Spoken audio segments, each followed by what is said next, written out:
joie, acclame le Seigneur Jésus très très fort.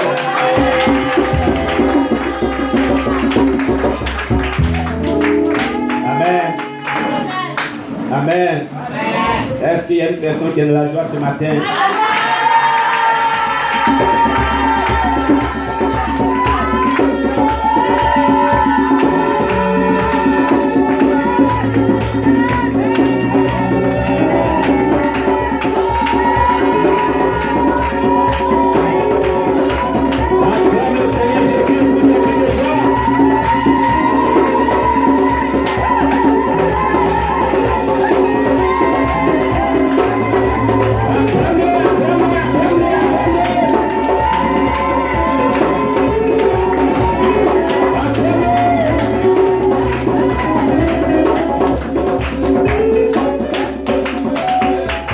Gloire à Jésus. Si tu es dans la joie, pousse des cris de joie par le nom du Seigneur Jésus.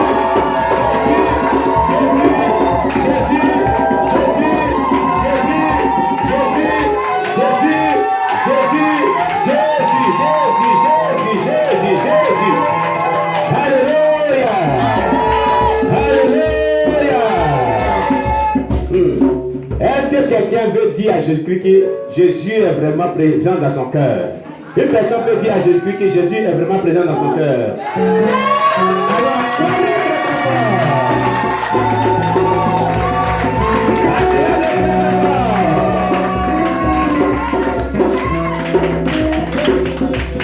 Amen. Amen. Veuillez vous asseoir dans la paix du Seigneur. Bon, marchez bien. C'est pas encore bien. Amen. Après, on se fixe. Alléluia. Alors, nous sommes contents d'être dans la présence du Seigneur ce matin. Et nous sommes heureux. Et le diable, il est vaincu au nom de Jésus. Ses yeux sont détruits au nom de Jésus. Parce que c'est lui qui rend triste les enfants de Dieu. C'est lui qui les empêche vraiment de se réjouir dans la présence de Dieu. La tristesse, l'angoisse n'est pas de Dieu. La tristesse et l'angoisse viennent du diable. Amen. Sachez-le. La tristesse et l'angoisse viennent de Satan. La tristesse et l'angoisse n'est jamais venue de Dieu. Amen. C'est ce que tout enfant de Dieu doit savoir. C'est ça. Oui. La tristesse vient toujours de Satan. C'est ce que tout enfant de Dieu doit savoir. Donc quand tu te vois triste, il faut vraiment combattre cette tristesse-là. Il faut l'enlever dans ton cœur. Amen. Et il faut être dans la joie. Alléluia. Parce que la joie du Seigneur est le remède de tout ce qui est tristesse, tout ce que nous n'avons pas le nom du Seigneur, qui vraiment l'attriste, qui attriste vraiment les enfants de Dieu. Amen. Voilà pourquoi, quand on vient dans la présence de Dieu, on doit être heureux. On ne doit pas être triste. Amen. Alléluia. Nous devons nous réjouir quand nous venons de la présence de Dieu. Nous ne devons pas être tristes. Si quelqu'un vient dans la présence de Dieu qui est de la tristesse, c'est l'œuvre du diable. Ce n'est pas l'œuvre de Dieu. Tu vas à la rencontre de ton Dieu et tu es triste. Ce n'est plus Dieu qui se manifeste dans ton cœur. C'est le diable qui te rend triste. Amen. C'est pourquoi cette tristesse-là, il faut l'évacuer de ton cœur. Il faut l'évacuer de ton cœur. Quoi qu'il se passe dans ta vie, il faut arracher la tristesse, l'angoisse, l'amertume, tout ce qui t'emmène, tout ce qui t'empêche d'être heureux. Il faut ôter cela de ton cœur. Car l'objectif de Satan, c'est d'attrister les enfants de Dieu. C'est de les angoisser. C'est de les accabler avec beaucoup de pensées, beaucoup de peine et les empêcher d'être heureux. Amen. C'est pourquoi il va falloir que tout enfant de Dieu, eh bien, soit vraiment heureux et heureuse dans la présence du Seigneur. La joie dans le Seigneur ouvre les écoutes des cieux et répand la gloire de Jésus-Christ dans la vie des enfants de Dieu. Amen.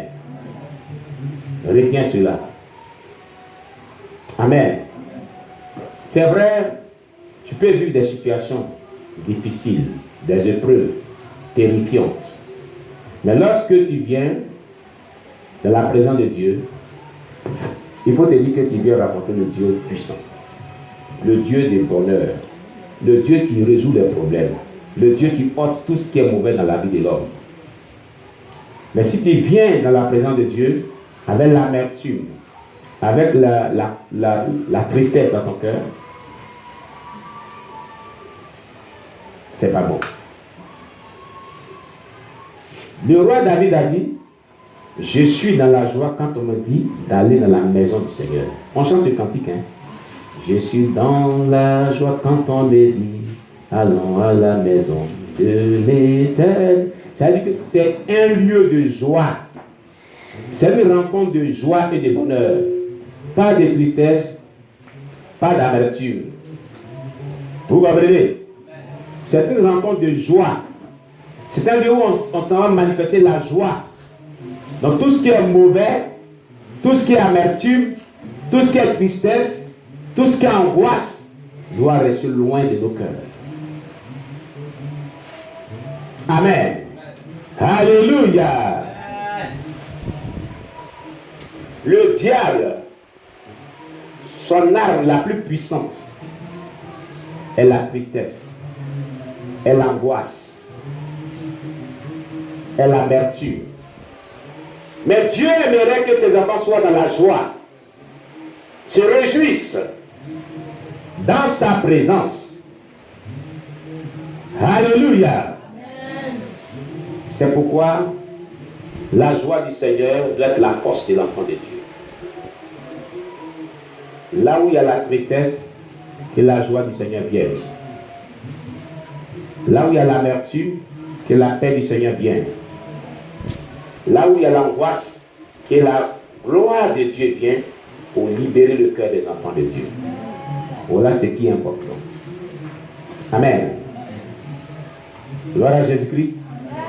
Acclame le Seigneur Jésus-Christ si tu comprends bien.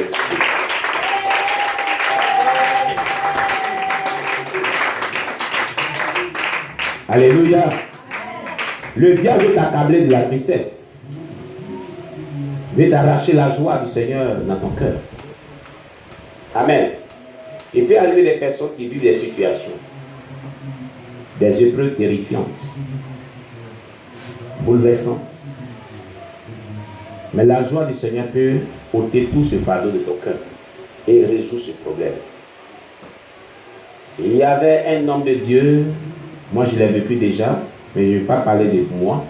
Je vais vous rendre le témoignage d'un homme de Dieu du nom de Watchmani. Watchmani, qui a été emprisonné à cause de l'œuvre de Dieu. Même dans les prisons, il se réjouissait, il avait toujours le sourire. Au point que les gens lui demandaient, mais qu'est-ce qui fait que tu as toujours le sourire? Il disait que c'est l'amour du Seigneur, c'est la paix du Seigneur, c'est la joie du Seigneur. Même dans la prison, oui. Même dans les épreuves les plus terrifiantes, l'enfant de Dieu doit garder la joie qui est vraiment un remède puissant contre l'amertume, un remède puissant contre la détresse, un remède puissant contre l'angoisse, un remède puissant contre les blessures de cœur. Contre les blessures de cœur. Tu comprends, bien-aimé? Même si ton cœur est déchiqueté, déchiré par des blessures internes, la joie du Seigneur doit ôter tout ce qui est amertume dans ton cœur. Seulement que si tu te disposes à te réjouir, à louer le Seigneur, tu verras donc que le Seigneur se glorifiera davantage dans ta vie. Amen. Alléluia. Quelqu'un me comprend bien? Quelqu'un me comprend très bien? Très bien.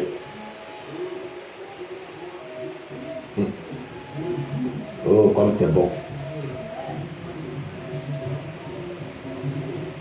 On va baisser la tête. On va prier pour notre premier message. Tu vas confier ton cœur à Dieu. Et tu vas demander à Dieu de te parler au travers de sa parole, de t'instruire, de te donner la compréhension de sa parole. C'est pourquoi il envoie ce message, qu'il puisse vraiment le réaliser dans ta vie, afin que tu sois heureux. C'est pourquoi le Seigneur voudrait que tu écoutes ce message,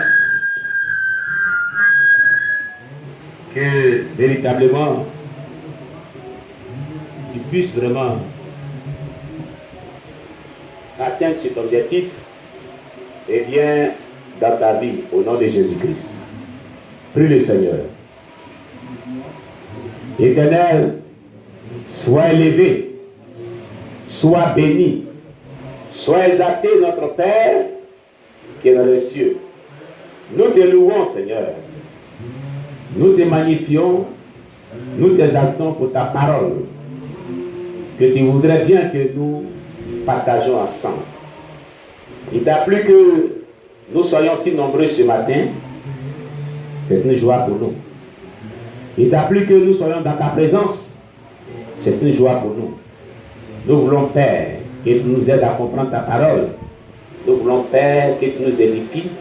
Nous voulons, Père, que tu nous fasses du bien. Dans le nom puissant de Jésus-Christ. Amen. Amen. Dans les derniers temps, le diable attaque beaucoup l'Église. Là où on parle de sainteté, le diable fait tout pour qu'il y ait péché. Écoutez-moi très bien. Une assemblée chrétienne ou des congrégations chrétiennes où on parle beaucoup de sainteté, où on dénonce les œuvres des ténèbres, où on dénonce le péché sous toutes les formes, où on parle de péché pour condamner le péché, pour que le péché soit sanctifié, la stratégie du diable, c'est d'apporter le péché. Pour qu'il y ait confusion, pour que le témoignage soit sali. Voilà ce que le diable fait. Donc, toutes les assemblées de sainteté et de sanctification sont beaucoup attaquées par le péché sur plusieurs formes. Écoutez-moi très bien. Quand ces types de péchés viennent, il y a des divisions qui viennent. Il y a des angoisses qui viennent. Il y a des blessures de cœur qui viennent. Et tout ceci, le diable dit quoi? Vous m'avez gagné dans le dépouillement corporel, mais je vais vous attraper là. Et là, je vous attrape, vous ne rentrez pas au ciel. Donc le dépouillement que nous cherchons, nous sommes en train de pratiquer, est dans tous les domaines de la vie.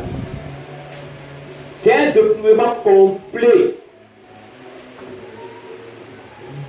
Un dépouillement complet. Pas seulement l'aspect physique, mais l'aspect du caractère, du comportement, du langage, du regard, dans les relations les autres et dans la manière de conduire l'Église. Tout ça, c'est le dépouillement. Amen. Mais je vais parler d'un aspect ce matin dans la manière de conduire l'Église. Parce que l'Église est frappée par un type de péché qu'on appelle adultère, impudicité et fornication. Je vais parler de cela. Amen. Selon la Bible. Alléluia. Quand une assemblée chrétienne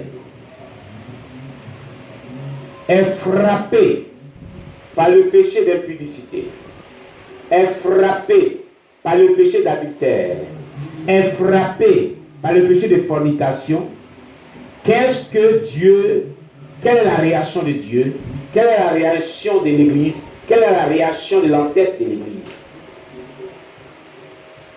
C'est de cela que nous allons parler aujourd'hui. Écoutez-moi très bien. Peut-être que quelqu'un ne va pas voir ça important. Ça n'arrive pas seulement aux autres.